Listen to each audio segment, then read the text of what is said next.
it would be a ridiculous search. But now Google, R has become sufficiently popular and Google has become sufficiently good that indeed the first hit here is actually what we would want. So R, you can download R from this place. If it's rproject.org, that's the right place. This CRAN part is the short for Comprehensive R Archive Network. They actually have computers distributed at universities around the world that mirror this site. You can actually select your local mirror over here. But the critical thing that you want from this is just one of these three links, downloading for your system. I'm going to be mostly running on Mac. There's a few differences between Mac and Windows, but download it for your system, and I'll try to remember to talk about those differences as they come up. But once you've downloaded your thing and installed it, it will usually come with what's called a GUI. So let me see if no, I didn't even install it, or I deleted it immediately after. So R itself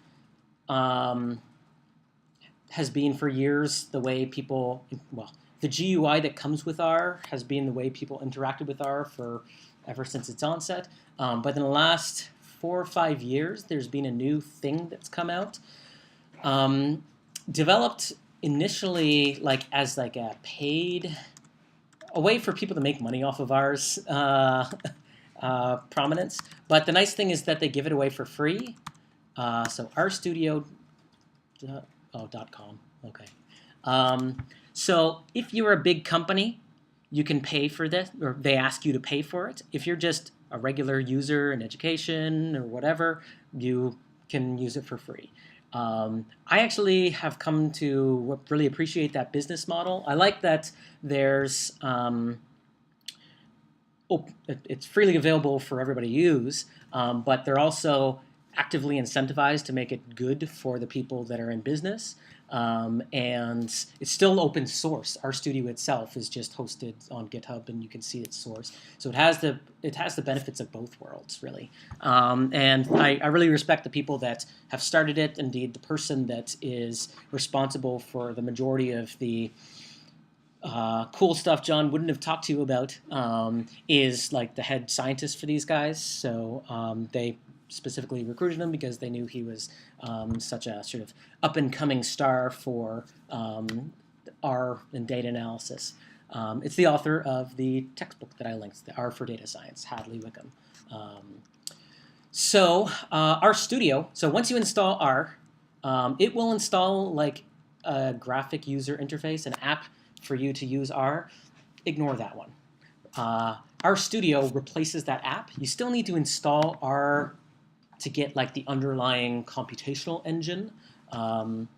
Indeed, if you're on Linux or Mac, you can open up a terminal and type R, and you're using R's computational engine. But RStudio is the thing that is nicer. It makes things easier both as a user, but also for teaching. It also makes the interface more unified across the different operating systems. So Mac and Linux and Windows, things all look alike. So you can download RStudio, and you download the desktop version, and it would, does this automatically figure out? Yeah, so gives you all the, I think their commercial license also gives, yeah, support. So it's like, that's another way they monetize. But this must automatically guess what version. They're still trying to sell me. So there we go. You can choose which version. I actually suggest, so if you've clicked through this far, you can choose which version you want. I'd say don't. Go back up and Google RStudio Preview. Because they put out what's called a preview version that has newer extended features that I'm always using. So if you want to have an experience on your own machines that matches what you're seeing me do, because there's some things like some autocompletes and things like that that are only in the preview that you would see me able to do. And if you are not using the preview, that may mean that you get confused. So I always suggest a preview. Go ahead. Is the preview basically gonna? Yeah. Okay. It's usually, I mean, I've never had any issues with the preview not working or something going awry like typical beta software might have. Right. So it's relatively stable. Yeah. Yep. It's a yep. So I always run the preview. So if you then download RStudio, you can then open it up, and eventually you'll get a little window that looks like kind of like this. Oh, I'm going to set all my preferences back to normal. How do I do that?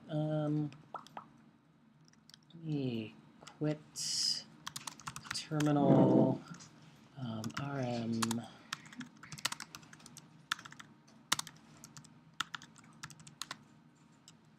Okay. So ignore this part. You don't need to know this part. Okay, so that's me deleting my preferences so that hopefully when this loads up, it looks... Yes, okay. So this is what RStudio should look like the first time you open it. There's the main window, and then there's, well, so far you can see 3 panes. One left one, it says console at the top. It has a little blinky cursor over there. One right one, upper right, and one lower right.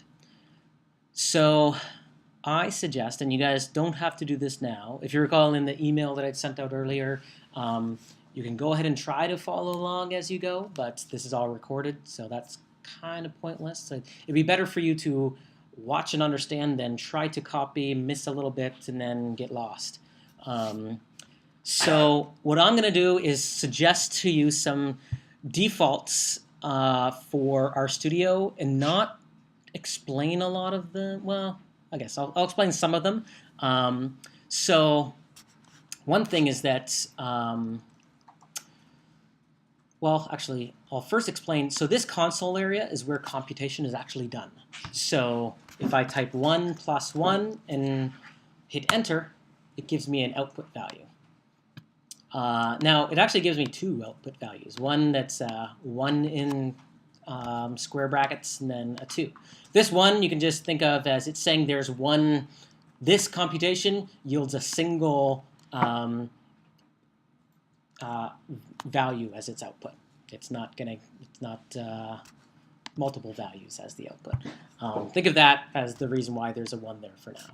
So critical to sort of the philosophy that I'll be trying to engender with you guys is that while you can do all your computations right here in the console, you usually don't do any typing in the console. What you usually do is you usually have a whole separate little pane, which we can bring up by saying File, New File, RScript. So that, you notice it actually just splits the left-hand pane into 2 things. Still have the console down here. We can still do computations, although I kind of, you wouldn't mind moving your, yeah, here actually, oh, better solution. There we go. Okay, so we still have the console pane. We can type things down there if we'd like, but if we want to create a reproducible workflow, we can type things in here, and as soon as I press enter, nothing happens. So what you can do, though, you can do copy and then paste it down here. That's a lot of typing and moving a cursor, so it's got this nice little feature. You can click the run button. Does that run the whole thing? Yeah. Run the current line or selection. So if I happen to select multiple lines, so I'll say 1 + 1, 1 + 2, I can select multiple lines and click run, and it'll send both of those lines down to the interpreter. I call this the interpreter sometimes. It's named console. But I actually, you'll often see me not bothering to move the mouse to do things. I've memorized a bunch of the key combos. So Command, Return will do the same thing as going over and clicking this button. So that's what you'll see me do often. So you can write your code in this area here and then send it over to the console as necessary. So this is the script editor area, and this is the console area. I actually like to have these two things side by side. So there's a way to actually adjust how the panes are ordered that I'll show you right now. Tools, maybe? Yes. Under the Tools area, under Global Options, there's a bunch of stuff we can tweak. There's a Pane Layout icon over here. So I like to have my source on the right and my console on the left. So I can actually just click here and click Source there. That means that it's going to put my files, plots, packages, help, viewer right up there. Another thing I actually like to do is make it so that above the console is just the plots. So you can actually, like, between these two panes, you can pull a bunch of the other ones over. So packages, help, viewer. So I just have plots over here on one and everything else in this one, source and console there. You guys can tweak it to however you like. This is the way that I have found is most useful, because once I click apply and OK, I can make the, oh, why didn't it update? Pane Layout. You may have to close and restart, I guess. No, it should actually I wonder if it's because I deleted that whole folder and it's not. Oh, I tried the same thing and it wouldn't do it for me either.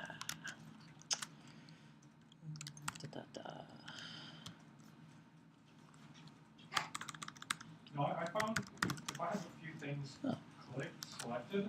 Yeah. Oh, actually, you know what? There we go. That was a bug. I remember you have to have at least two things. That's a bug. So if I have plots and viewer clicked over here, I'm now able to click apply, and if you notice in the background, it's dynamically moved those plots around, or moved those panes around. So now I can have a nice half my screen as my code, half my screen as my console. I guess I didn't cover that each of these panes have these two buttons. They control how to sort of resize them. So to make the pane completely go away, you can press the little one. To make it to half the screen, you can do the one that shows two. So these little buttons up here control how the panes resize themselves. I usually just have my code up in one and my console up in the other, and I'm sending code over to the console just by doing Command Enter. You can, of course, just hit the Run button. So there's a bunch of other settings in that global options that I actually suggest you change right away, because the defaults are actively bad. So global options, even Hadley suggests that you turn these off. So he's the person that I guess would have the authority to tell them to change these to be the default options. So let's see. Reuse idle sessions for project links. Uncheck that, because that's not useful. Restore most recently opened project at startup. Uncheck that. Restore previously opened source documents at startup. Uncheck that. Restore R data into workspace at startup. Uncheck that. Save workspace to R data on exit. Never. So what all that was about, some people like their R sessions to have like a memory such that if you close down R and you close down your RStudio and you come back a couple of days later and you open up your RStudio, you can resume right where you left off. That's actually a bad idea, because we're not having it so that your RStudio and your workflow is memoryless. Means that you have to put in your code everything you want to achieve. So you use your code as your memory, such that that means that you're definitely going to be able to, first of all, have an active record of what has happened, that you can look through to remember what has happened, and that the next time somebody else, for example, wants to take a look at your code and get to the same result you did, they just have to open up the code fresh and start from the top and start running the code from the top. Having all this other stuff there to sort of impose some memory that's outside of the code is not a good idea. Because oftentimes you'll do some things in your code, and you'll also try a few other things that's just in the interpreter that creates objects in memory that maybe you don't remember creating then, because it's not a record in the code of you playing. So if you save that environment, those objects stay, and then there's something in your project that doesn't have an explicit code history to it. So I always suggest making your making the thing that's doing the computations as amnesic as possible, so that the memory resides in your code and people can look at that for what's happened. Always save history when not saying. I also take that off. None of the other ones matter on this page, so click apply there. There's a few ones in this code pane that are useful. There's a big debate about spaces versus tabs. Now, I have seen the one segment of Silicon Valley where they talk about this. Yeah. I'm a tab guy, so it's up to you what you use. So I take that off, and I like visually to see a tab width to have a visual space of 4. It's just easier to see. So those are completely up to you what you want. Know that there's no real... I could make arguments for using tabs, but I won't. I don't understand what tabs and spaces are. Okay, so R is not... So if I put 1... so I've got 1 plus 1 there. This will yield the same thing. So if I run that line, 2. If I run that line, 2. So that's having a space. If I put a tab in there,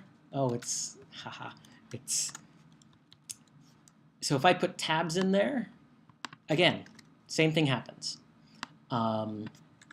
So tab and spaces in R are used for the human to read the data, to read what's happening on the screen more efficiently. The computer doesn't care about white spaces. So there's debate in... So when we get to functions and more advanced things than what we'll get to today, you'll see the use of tabs or spaces, the use of white space to help the human. Some people think that spaces help better, and some people think tabs help better. So that's... Okay, yeah. thanks. I'll talk about that when we get there, too. So other ones in this area, I like to focus the console after executing from source. Let's see. Under display, I always lose track of like where my cursor is over here, so I like to put highlight selected line. So if I click apply, you'll see that there's actually now a slight graying in this over here. I like to show the margin. So in code, there's kind of a little bit outdated, but it still makes a little bit of sense. A rule that you shouldn't ever have lines of code that are more than 80 characters long. If you have something that long, maybe you should think about using white space, new lines to break up your code so it's more human readable. And that check will tell you, will add a line in your console editor showing you, hey, you're getting close to 80 characters. I don't use white space characters, show white space characters, but I do show indent guides. And that will be more obvious when we get to actually using white space for humans to see nicely. Blinking cursor, sure. syntax highlighting in console input. That's actually useful, so that if you noticed here, if I put 1 plus 1, it's hard to see. Let's see, do I have zoom turned on for this? I can't remember the key shortcut anyway. You actually, if you're pretty good at discerning colors, those are actually blue. And down here, if I type 1 plus 1, oh, now it's blue because I started typing. So there's definitely syntax highlighting in the, or something that's called syntax highlighting in the editor window. That checkbox that I just checked made sure that that same syntax highlighting happens when you enter things over here as well. It's just a slightly useful thing. Highlight our function calls, I like that. And I also like to check the scroll past the end of a document. That's more for teaching and showing you guys things, though. Limit lines displayed in console to 1,000. Yeah, that's useful. So I'll click apply again. Saving. These two things aren't necessary. It just makes for nicer code. Ensure the source files end with a new line, and strip trailing horizontal white space when saving. It doesn't hurt to turn those two things on, and there's some reasons why they should be, just for code aesthetics that are far beyond what I want to get into with you guys, certainly today. Completion. Everything on this is fine. And the only other thing that I'll show you is this appearance part. This controls both what the console looks like and the code editor looks like. And I find the default black or dark on a white background hard to see. I also, frankly, for this class, think that I should bump up the font size just for the viewing distance that we'll all have. So I'm going to bump up the font size. And Menlo is actually a decent font, so I'll keep that.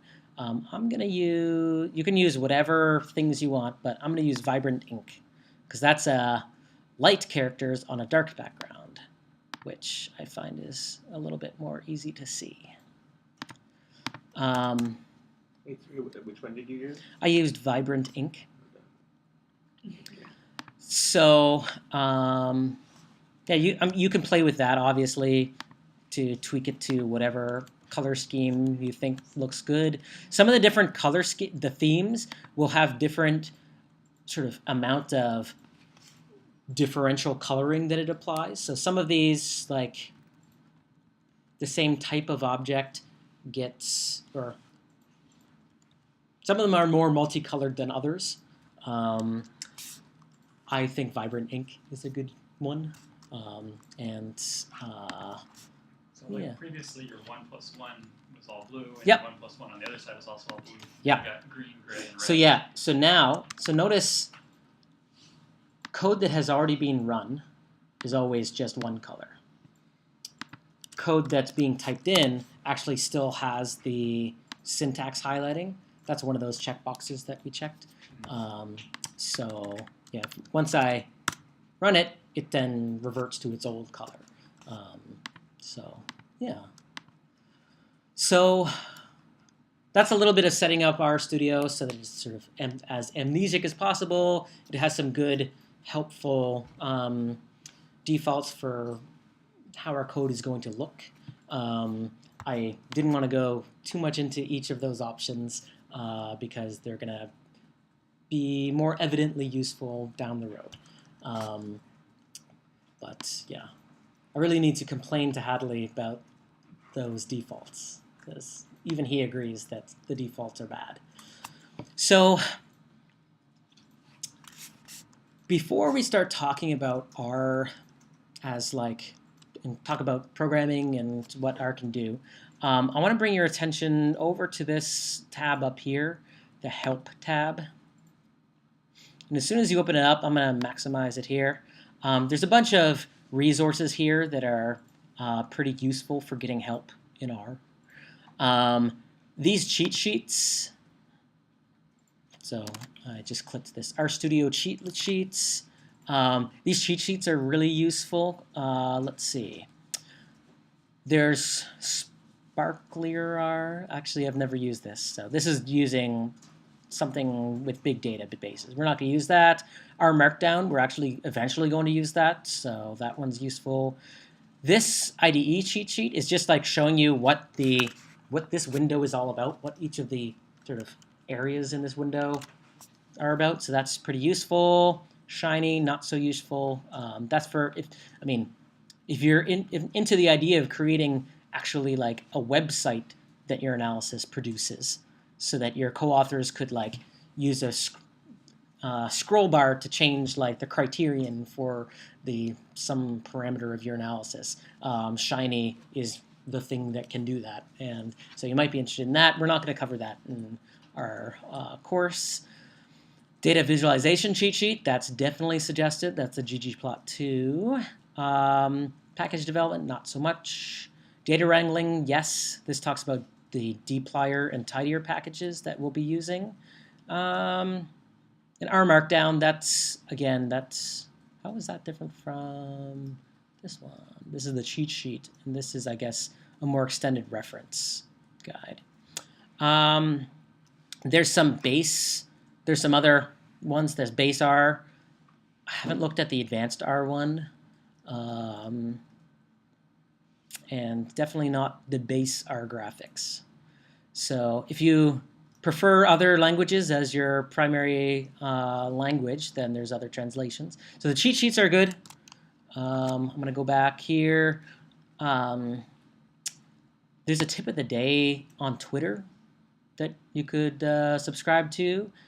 The other good people to subscribe to is Hadley Wickham. He's usually got a good feed, and he's, again, the author of that book. Let's see. I actually haven't looked at this in a while. Let me actually, the two places that I suggest for asking questions other than like email amongst yourselves or to me, Stack Overflow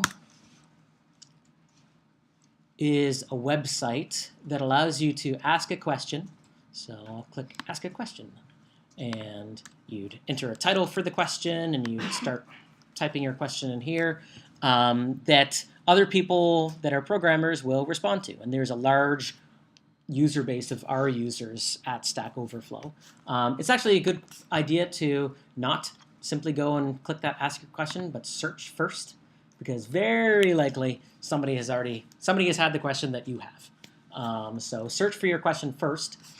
If you don't find it, or if something's close but not quite what you're interested in, go ahead and ask your own question. And you get quality answers from people for this sort of thing. It's a nice sort of reputation-based system so people get like you see my account here. I've got a 481. That's actually ridiculously low. Let's see if I go over to Stack. So the Stack Overflow is one. That's more for like programming issues. If you have more of a statistical question, stats.stackexchange.com is the same format, same company, frankly, makes it. I've got a 6,500 reputation there. That's because I was like one of the first people on that one. When Stack Overflow started making sort of, what do you call them, spin-offs, I was one of the first people, so I had some of the original credit for getting in on that. So this is like much more, I mean, people do ask about like how to do this statistical procedure in R here, but this is supposed to be more for conceptual questions, less so for how to actually achieve this algorithm. Whereas, again, the Stack Overflow is how to achieve the algorithm, how to compute things, how to write the code, and not so much for conceptual stuff. So a good thing to do for certainly the cross-validate. It's annoying. It's the URL is stats.stackexchange.com, but then it has this other thing here titled cross-validated. I disliked that branding inconsistency when they started up, but so you can actually look at like what are the top questions. By like what are the featured questions, votes. Let's see, am I on any of the top? No. Oh, yes. Okay. So one of the reasons why I have such is because this one became a really good upvoted question. Let's see. I wrote this back in edited then, but when was it written? Around 2010. Yeah. Anyway, so there's a whole host of. So this is a good repository for like seeing what other people are just asking about in stats. So this question happens to ask about what people do wrong in stats commonly. So I suggest you take a look at that. That's a fun read. But there are other questions that might pique your interest. Over on the Stack Overflow, it's harder because you'd actually have to narrow down to the tags that are specifically R related. And then maybe figure out. So one thing that's really useful, particularly over here at Stack Overflow in getting a good response, is to create a reproducible example. Some people have started using the word reprex for that. I find that a little cumbersome. So a reproducible example. So this is a question that asks how to make a great reproducible example. I suspect that this person was asking this question so that they could then answer it for themselves, which is allowed. Oh no, somebody else answered it. So I suggest looking at something like this as a guide to make a reproducible example so that you can get responses more quickly. One thing that I have found in sort of using these forms and things is I very quickly learned make a reproducible example, and I also very quickly learned that the process of making a reproducible example usually answers your question. Because you have to boil it down to such bare bones that the answer becomes obvious that, oh, I was making a typo, or, oh, it's another word for that in programming circles is the rubber duck technique, where you try to explain your problem to a rubber duck, and in just talking out the problem to yourself, you end up coming to the solution. So highly suggest you do reproducible examples, and certainly check out this post on Stack Overflow on how to make them in the first place. For the first little bit, we'll be dealing with such simple stuff that probably won't need to go here yet. But these are the two sort of go-to resources. When we start getting into visualization, ggplot2, if I just do that, you get to the ggplot2.org site. And let's say there's documentation at this place, and there's a mailing list. Now, mailing list is admittedly very 1990s, but it's a useful, that's what ggplot2 uses. I actually am one of the moderators on that mailing list, and I've been clamoring for them to move to the Stack Exchange type model, because they're allowed to use it. There's also a different one called Discourse that I'm hoping they use. Anyway, so it may soon turn into something that's a little bit more like Stack Exchange. But for now, it's a mailing list. You can subscribe, or you can actually just go and search it, and you can search for messages that are related to a problem that you have. There's, let's see, I won't take a look at it now, but there's another similar. So we're going to, in addition to learning visualization and data wrangling, eventually we'll get into the Bayesian data analysis that will use another tool called Stan, and that has its own mailing list and website and things. I'll talk about that a little bit more later. So the other, I guess, website while we're looking at them that I want to show that I already linked to you guys is the R for Data Science website. So this is actually in print now. So if you're a hard copy learner, you can go get that. But we're going to be. It wouldn't hurt you to look at the whole thing, but this book takes what would be considered a very exploratory data analysis perspective. That's a very useful tool set to have, but for you guys, I wanted to focus on the confirmatory data analysis because that's usually what you'll mostly be doing in which. So you have labs that have been existing for a while, and certainly the discipline that you're asking questions about has existed for a while. So there's a lot of pre-existing theory for what is happening, and you can look to confirm or disconfirm those theories. That's what confirmatory data analysis is all about. Exploratory data analysis is simply asking, are there any relationships here that might help me predict things in the future? So it's a much vaguer scenario. It's a scenario where you can ask a lot of questions, so you want to be careful about sort of convincing yourself you found an answer that's just random noise.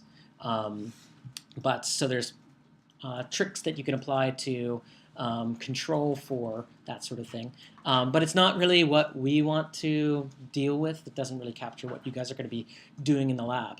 But if you're interested in like the general realm of data science, exploratory data analysis is a big part of that because you're like working for Google and just trying to find any relationship that helps them make money. So the first chapter of this book suggests a book called Hands-on Programming with R. Do you think that's helpful for us? Did I look at that yet? It was formerly called data science.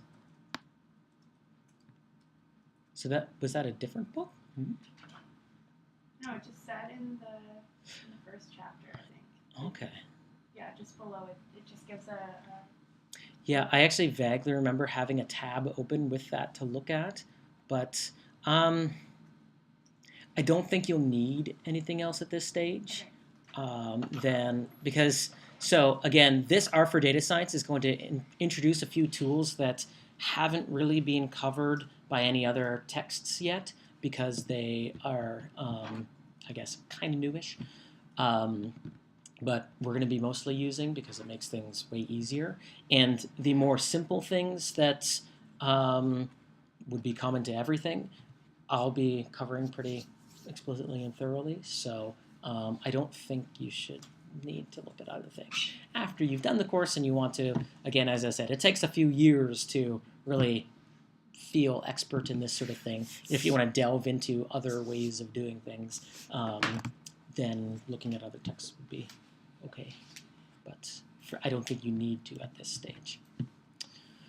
So we'll be taking bits and pieces out of this R for Data Science. So he organized this book, and he does an introduction on why he organized it the way he did.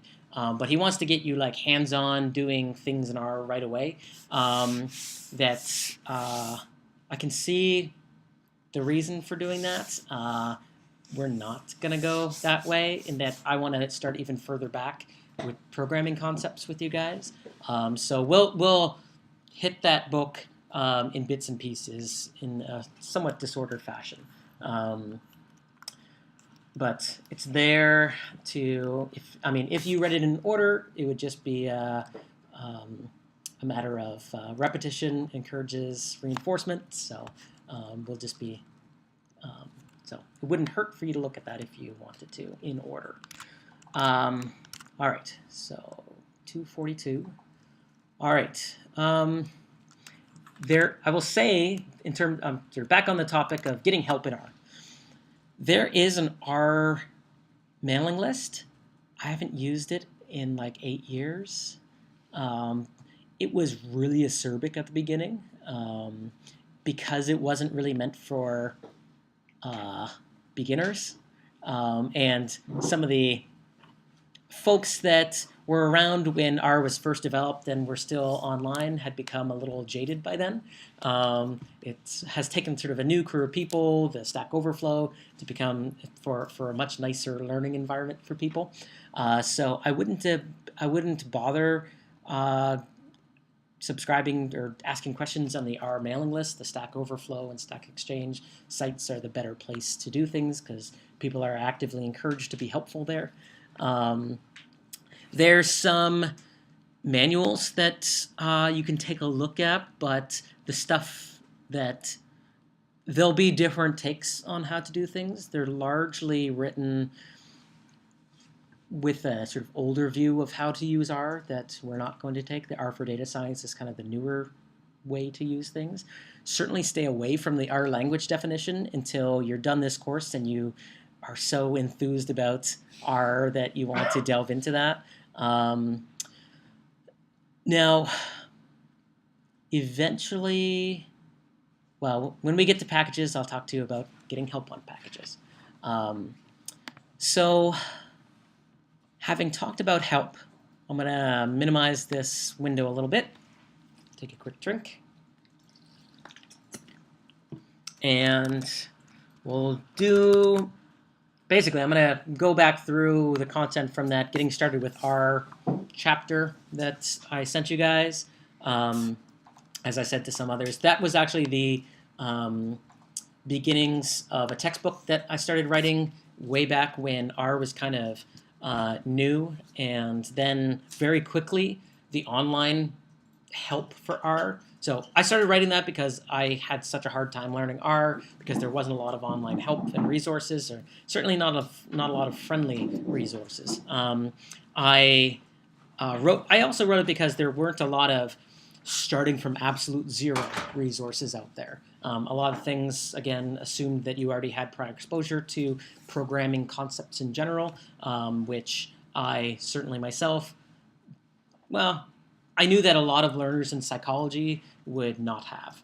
And I was very much at the time pushing for everybody in psychology to learn programming. So, so that textbook I started writing, and then I got this much done, and then realized that the online learning environment had changed substantially, such that this was still kind of necessary, but all the rest of the stuff that I had planned to write wasn't. So I hand this out to people that for whom programming will be new, because this covers some of the really basic stuff about programming that should allow them to bootstrap to take on the more advanced learning resources that are around, and certainly the content that we'll have in this course. So, having already described to you that, okay, there's a console over here, that's where computation's done. There's an editor over here. That's where you actually want to write most of your code so that you can later save this. Now, this editor is just, like, it's got some fancy features like coloring the numbers that are in here. So the number is colored differently than the plus. That's called syntax highlighting. It's showing you that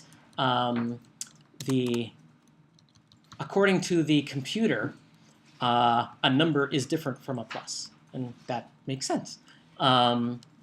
There's going to be other aspects of the syntax highlighting that come up, but other than the syntax highlighting, this is just a text file. So if I went and I clicked save, and I'll just save it in my home directory, so I'll just save it as temp. It automatically adds a temp.r to that. If I go out into my what do you call it? File viewer, there's my temp.r. If I just open this in a text editor, let's see, what's a good text editor? Well, here's a text editor. Actually, that's not a good text editor because it has text edit. That's the default text editor built into Macs. If I open this in text edit, you can see text edit can open this file. It's not a special kind of file. Text edit will see it as it's just text written in there. So you could, in theory, write all your code in another text editor and then run it over here. That would be kind of silly because this is a very good code editor. even though the underlying file is just a text file. Now, notice I had to see that file where it was on my computer. I had to look in my operating system's file viewer, which on Mac is called Finder. I actually didn't need to do that. RStudio, this little files pane, has its own little file viewer. So if I click Home, I could see that there's that temp.r file there. So this is just a view into all the files on my computer. So when I clicked Save, I saved it to the home directory. On Linux and Mac, there's literally something called the home directory, usually in the Finder. Let's see, let me pull my Finder. There's a little house next to my home directory. On Windows, it's usually C:, documents and setting, or users, documents and settings. I can't remember what the default home directory is. So when you actually open up R or RStudio, it will by default point to a certain place on your computer, and that's a default place where it asks you to save things. Now I could have saved this somewhere else. Let me open up a new one. New script, I'll say 2 + 3, and I'll go save. And instead of saving to my home directory, I'll save it somewhere else on my computer, like in Documents. And I'll call this temp2. And now, in my view here of my files, I don't see temp2 in this area here, but I do see it in this Documents area. So you can set where to save things by that point-and-click file dialog area. You can also change the defaults of where RStudio is looking by setting the working directory. Now, what do I mean by working directory? Up here in this console thing, it says, this is a tilde, squiggly line /. Whenever you see the squiggly line, that just means home. So the console right now is looking at my home directory. So that's the default place that it's going to suggest that I save things. And also if I, later on, will load in files, that's the default place that it's going to want to load in files. You can actually set the home directory using this little gear icon here. So if you use your file navigator here, the file pane, and navigate to the directory you want, say I want to go into Documents, and I want to set this as my working directory, I'd say it says working directory. It runs some code in the console, and we can actually see that code that it ran. And we can also see that up here next to console, it's updated the path that it has taken to get to the working directory. Now it's looking at home documents. So I'm going to show you some best practices so that you never actually have to set the working directory manually in next class.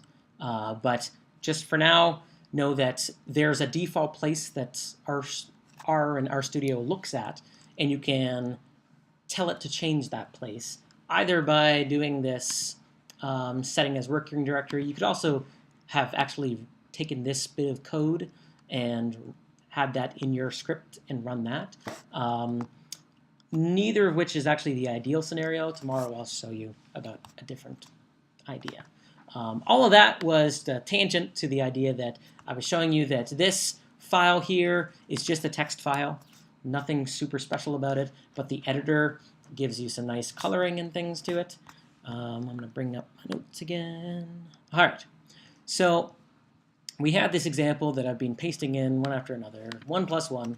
So you can do math. This little one over here is saying how many elements are in the output.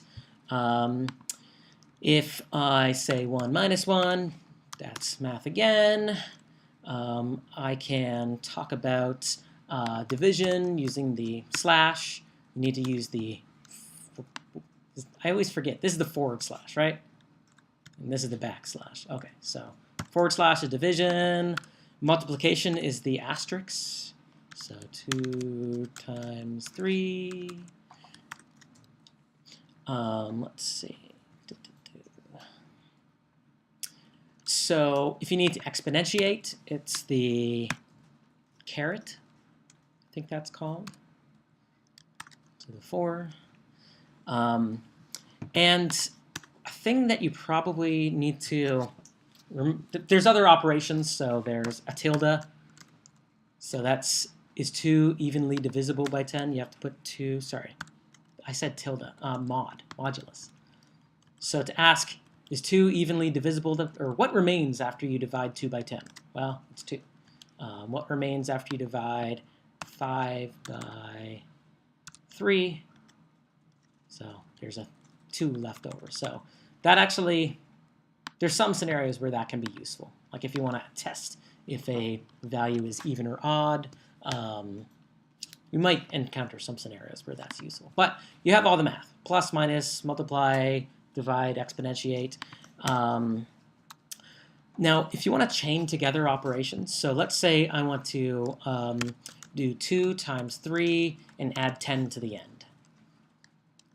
I can run that, and the computer is going to run it in the classical BEDMAS operations order. So the computer will do the order properly. But as for me as a human, a really good thing, even if you know BEDMAS by heart, a really good thing is to always use parentheses to explicitly express the order of operations. So if even though I don't need the parentheses here, I would typically put them there to make it explicit that I first want to multiply 2 by 3, and then I want to add by 10. That's going to save you a lot of heartache I mean, it's just very easy to screw up when you think that BEDMAS is going to get it out correctly versus not. An example is if I say 2 to the power of 3 to the power of 4. I actually don't remember what the actual order of operations is. Is it going to do 2 to the power of 3 and then take that to the power of 4? Or is it going to say 3 to the power of 4 and then take that as the power of 2? I don't actually know. So let's actually run this one. Big giant number. So let's then say, ask which one it actually is. 2 to the power of 3 to the power of 4. That's a very different number. So obviously what is happening, and that's the same number. So this was the output when I didn't specify the order of operations. This was the output, same output when I specified that you first do the thing, the far rightmost thing. But yeah, so it's clear that the rule that the computer used was you do the far rightmost operation first and then move backwards. But I, as a human, couldn't remember that. So always best to be explicit about the order of operations for you, because the computer is going to figure something out. But for you to know what you're trying to do and do the right thing, it's important. Like, notice how many orders of magnitude difference these answers are. It's pretty important. Did I see a question over here? I'm just wondering, if you don't put like the times sign and you have, say, parentheses next to each other or something, is that just normal notation? That is not allowed. No. So if I wanted 2 times 3 plus 4, for example, I can't do that. I'd have to say 2 times 3 plus 4. Yeah. Okay, so, yeah. Is there a, I was wondering about this while I was reading what you wrote too. Is there a simple operation that will give us more than one possible answer, or more than one, like, you know, like these all have one, the little bracket? How can we, an easy way to show how it would display that, or? No, not yet. Okay. That's coming up. That's coming. Okay. All right. So far we've talked about math and numbers. Computing logic is also really important. So there's a special thing. So let's actually compare some numbers. So we compute it on numbers, we can also compare numbers. So if I say 1 is less than 2, you can run that, and it gives me back this special thing called capital TRUE. So capital TRUE is something that R knows about as being special. It means logical true. If I put TRUE not capital, it's actually, you could see the little tooltip there suggested that I'd make it capital. If I put it as not capital, it's going to say, yeah, I don't know what that is. If I put just the first letter as capital, it's going to say, I don't know what that is. If I put it as all caps, it knows what it is. There's actually, you can actually just put the capital T, and it knows that's like a synonym for all caps TRUE. You'll see some people just use T. Best practice, always put the full thing. Ditto, what's it going to do when I say 1 is greater than 2? All caps false. So all caps false is a thing it knows about. So, question? Thing with cap F. Yep, so you can put it F there. So we can do comparisons of numbers. So there's the less than, greater than, there's the precisely equal to. You have to use 2 equals, and that will be apparent in a little bit why you can't just use 1 equals. For now, you can say 1 is less than or equal to 3. So if you want to do that relationship, you can't do equal or less than 3. That isn't a thing. But you can do 3 is greater than or equal to 1.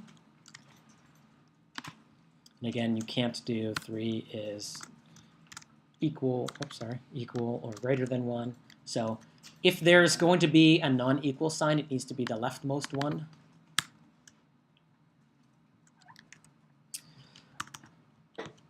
So you can do logic, and we'll actually end up using logic quite a bit. Oh, there's the precisely equals.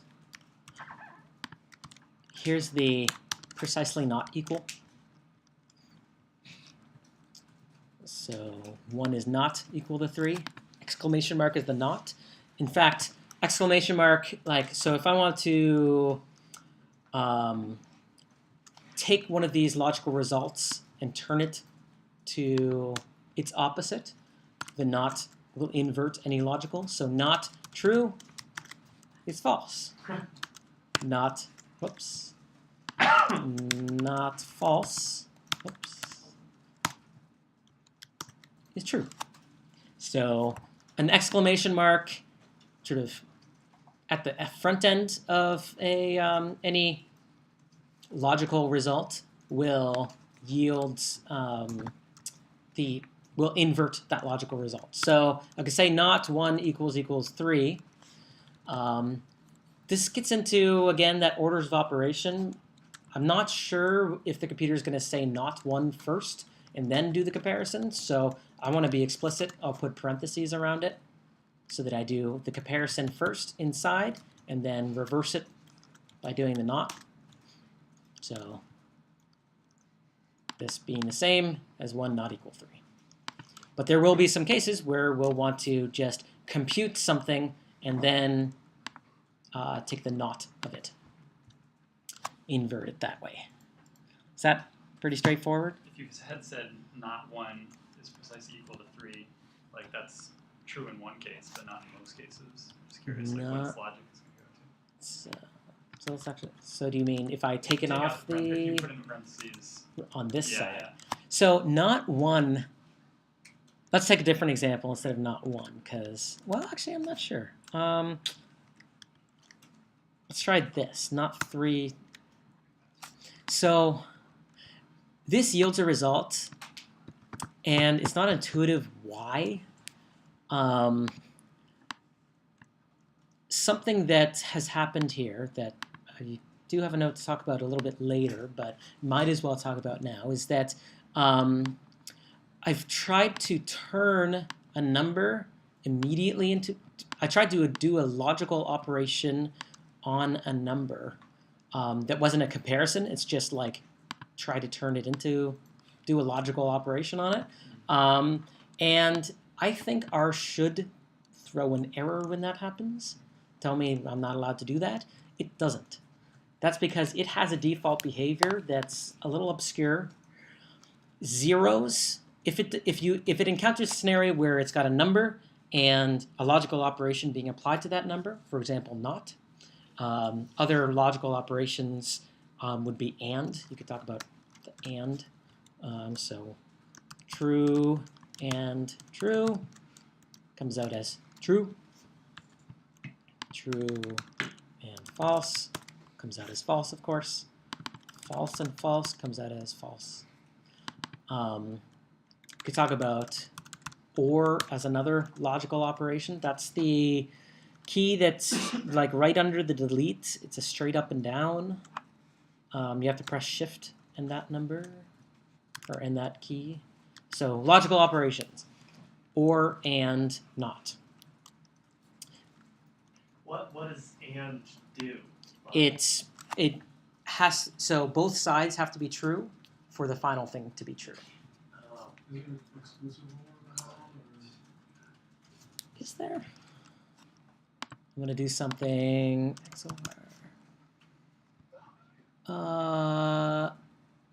What is logical and XOR. yeah, you have to do what's called a function, which we haven't got to yet. So yeah. I also, just kind of for shits, I did the in parentheses are not 1 precisely equals 3, and it also came out as false. Yes. Okay. So what's happening there? Let's actually back it out by. I'm going to take off the precisely equal to 3 and just do this not 3. So not 3 is false. Let's try a couple numbers. Not 2, false.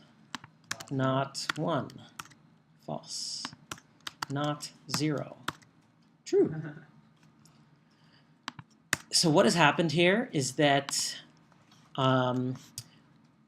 whenever R encounters a logical operation being applied to a number, if that number is 0, it replaces that number with false. If that number is not 0, it replaces that number with true. It's kind of like binary sort of thing. Well, it's not quite binary because you'd expect a 0, 1. So those kind of make sense. It's like binary plus everything, all the other digits. Yeah. Is it 0? Like 0 ends up yielding false. Everything else is true. Yeah. So, so that's. I actually think that it to avoid people getting results that they don't intend, I think it should throw an error when people try to apply a logical operation to a number, especially numbers that aren't 0 or 1. You can imagine that, okay, one policy would be 1 means true, 0 means false, but if you encounter any other number, throw an error. I think that would make sense. But the default behavior is that when it encounters a number that's this sort of combination, it makes this transposition that is kind of hidden to, especially to people that aren't familiar with it. So something to watch out for. Similarly, if I say true plus true, what am I going to get? True? 2. 2. That makes sense. False times 3? 0. 0. So whenever you do, it encounters a mathematical operation being applied to a logical, it turns the logical into 1. Or sorry, if the logical is true, it puts a 1 there. If it's false, it puts a 0 there. So that's another one to look out for. That's a little less insidious because there's really only 2 things that come out. It also makes it easy to compute the proportion of trues in a sequence would just be the mean of that sequence, because there'd be falses and trues, turn those to ones and zeros, and the proportion of ones is simply the mean of that sequence of ones and zeros. So that can be useful in that circumstance. I don't fault them too much there. So we've got math and logic, and that the last piece to be sort of a complete programming language is to have memory. You, in theory, could write like a whole script so that it's on one line and it's a single operation. That's going to be hard. More useful is to have a scenario where you can compute one operation, store the result of that operation into sort of some memory space, and then do a new operation on that result. It separates the sort of stages of processing of your analysis. So let's take the result of 2 divided by 3, and we'll assign it into, that's what the subtraction and the greater than symbol turns into an arrow. Assign it into an object that we'll arbitrarily called x. Maybe I'm jumping ahead here. Can you do x equals? Yeah, Okay. yeah. So this follows kind of the logic of that we do a computation, and we take the result of that computation and assign it into an object that we're arbitrarily calling x. Imagine this x as being a box with, we go and we put the letter x on that box, and whatever comes out of this computation, we just put it in that box. So x could have anything in it. In this case, right now, x has been created, but so when this line is run, there's no output. Previous lines, each one has created some output. Now there's no output. That's because we haven't asked for anything. If we want to see what x actually is, there's two ways. The old school way is just to type x and run that, and that's going to print out what is inside x. R RStudio now has this nice interface so that you can actually see what. So where is x? X is stored in sort of a place in memory that is called the environment. So you can click the environment tab, and it will list all the things that have been saved away. So x is one of those things, and it has inside of it the value 0.6 repeating. Go ahead.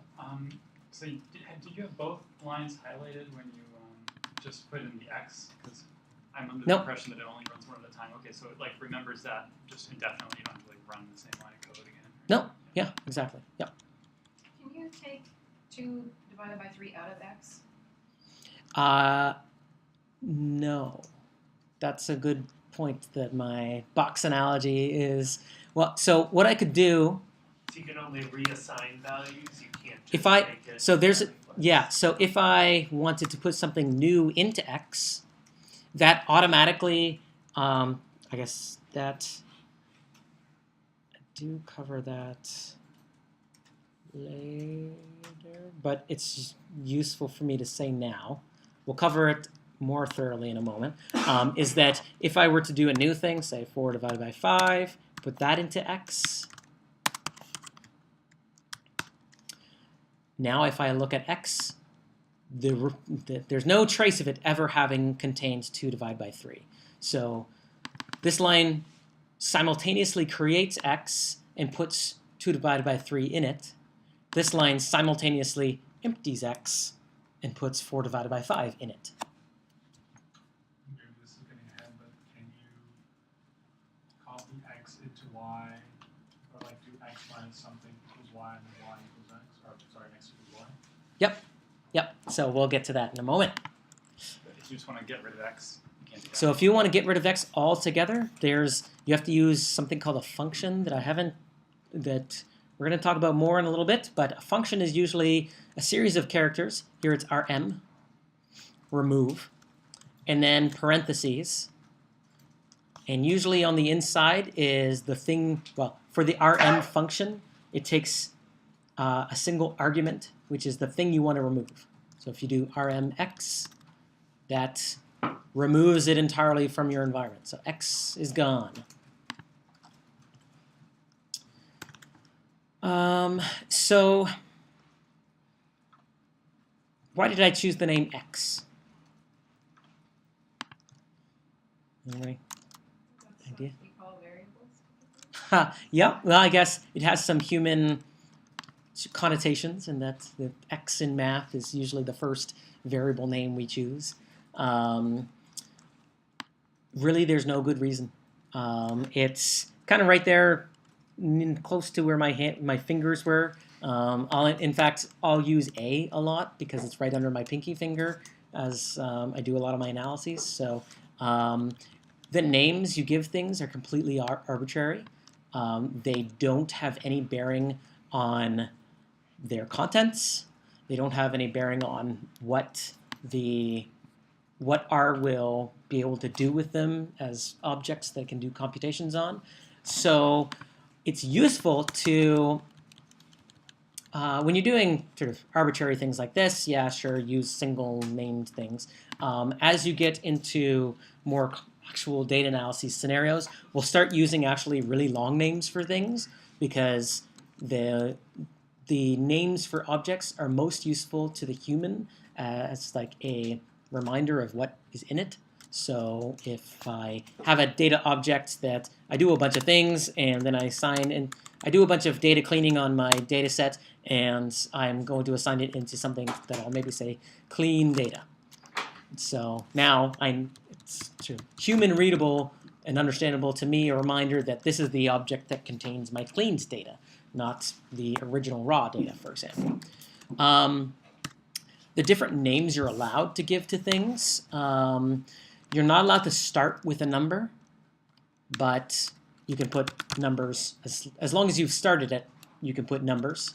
You're allowed to start with an underscore. You're allowed to start with a period, but probably don't with either of those. You're not allowed to start with an @ a hash, a $sign. Like, usually best just start with a character,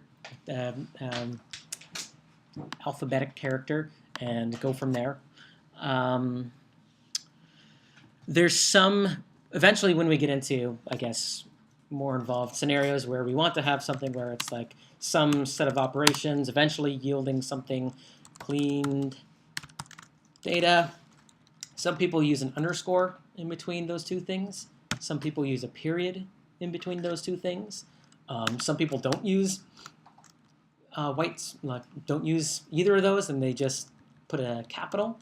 This capital is called snake case, or no, sorry, camel case, because the letters by default create a hump when there's sort of a new word. Snake case is when you have a underscore, because that underscore is like a snake. I don't think there's not a name for this, because in most other programming languages, period is a special character. It implies something about the object and changes its function. That doesn't happen in R, but most people in R use snake case. So you'll see mostly in R snake case. I'll probably do most of this as snake case because it kind of looks like real language. There's a nice big space between the words.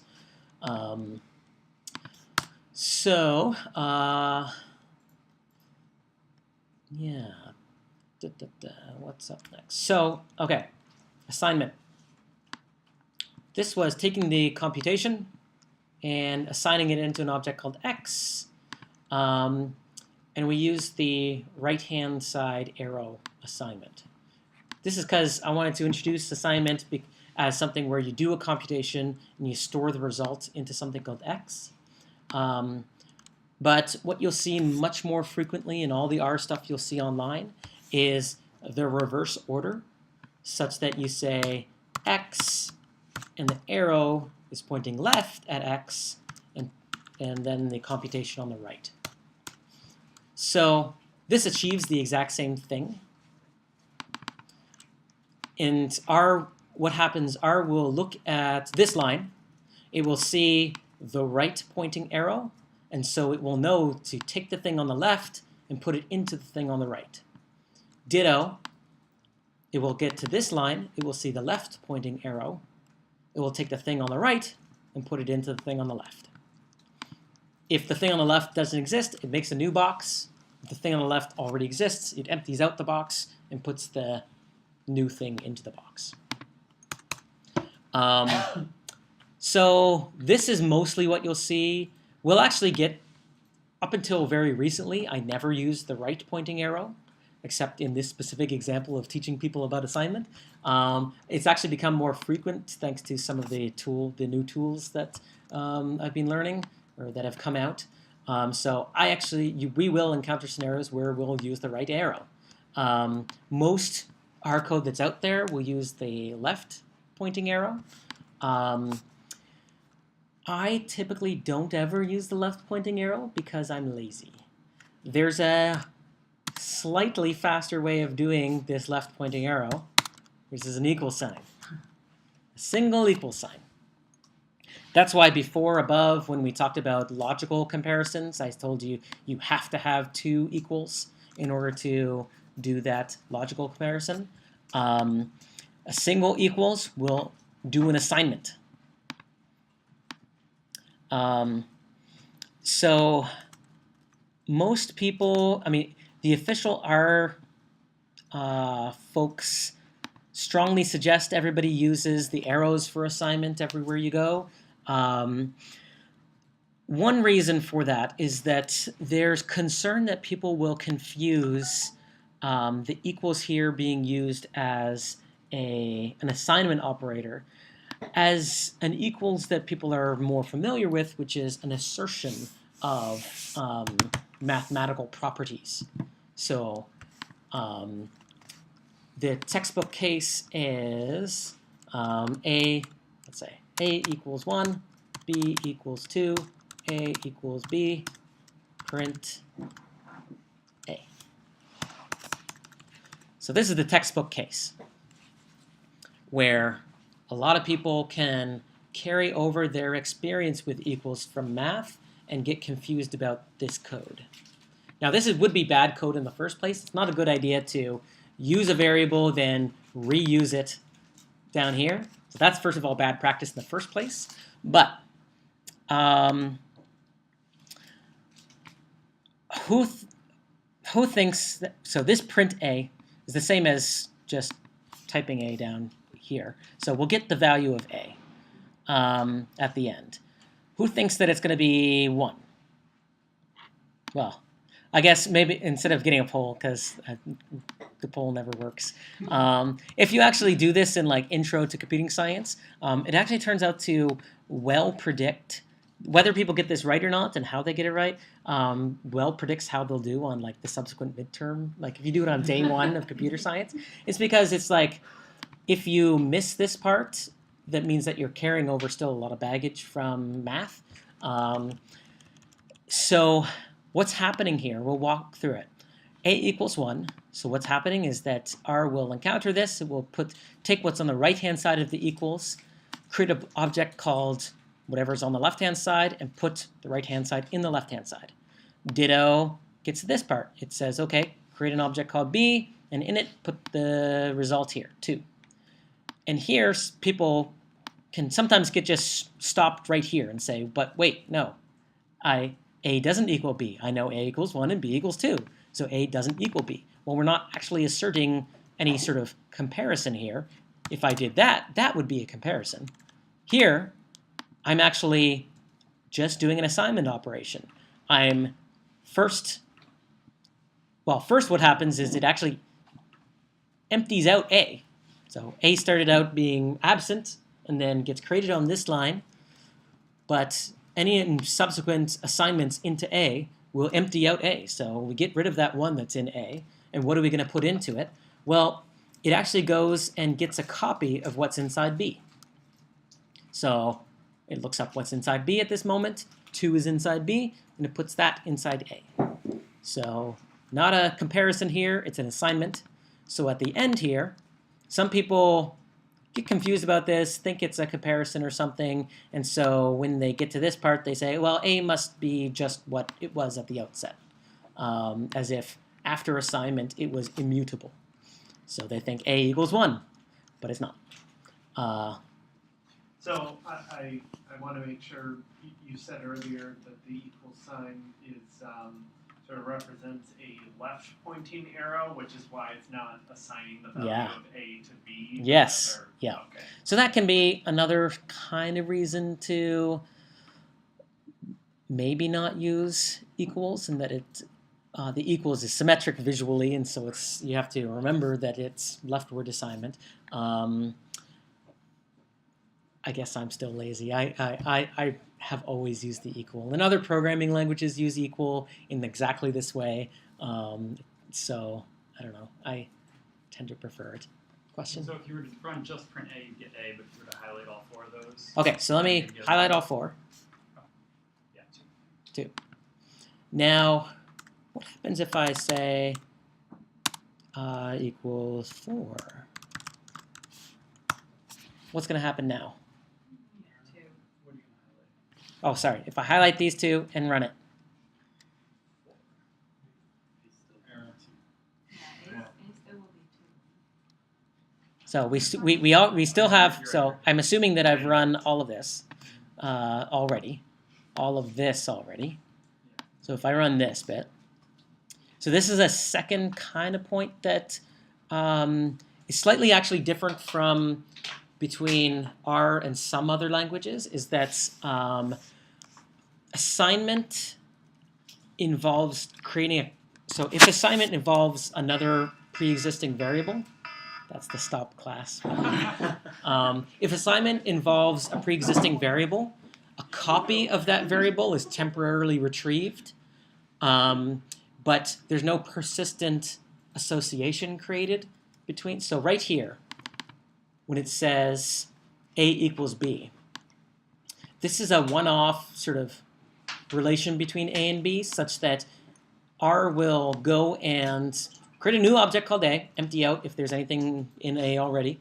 It will look in B, it will see B's contents, and we'll just create a copy of B's contents and put that copy in A. So A and B now have the same value in their boxes, but there's no like linking between A and B at all. I can change what's in B without it affecting what's happening to A at all. So if I run this last little bit, B equals 4, I've changed B, but A still is 2. It still contains the copy of what originally was in B at the time that A received the copy of what was in B. So other programming languages, like A would come out as 4 now because like a behind-the-scenes connection was made so that both A and B were looking at the same bit of memory. And so when you change B's contents of memory, A's contents of memory changes as well. That doesn't happen in R.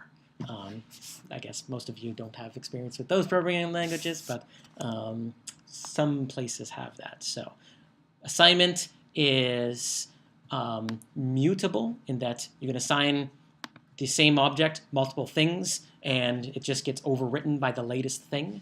Assignment is copy. So you are creating, if you're assigning from one variable into another, you're creating a copy of the contents of the first variable and putting that into the second variable. Can you select and run multiple lines that aren't consecutive? Just like kind of. If you, yeah, that's. I don't think they'd allow it. Let's see. No. No. So yeah, that wouldn't actually make sense to to let you run code non-consecutively, because that would create a workflow that would be hard for other people to know what order you went in. So that's going to be it for today. We'll pick up tomorrow talking about functions. Wednesday? Yes, Wednesday. Sorry. Next I wanted day. to make sure I wasn't Yeah, trying to yeah. correct you. No? Perfect. All right, and I'll stop this recording, post it.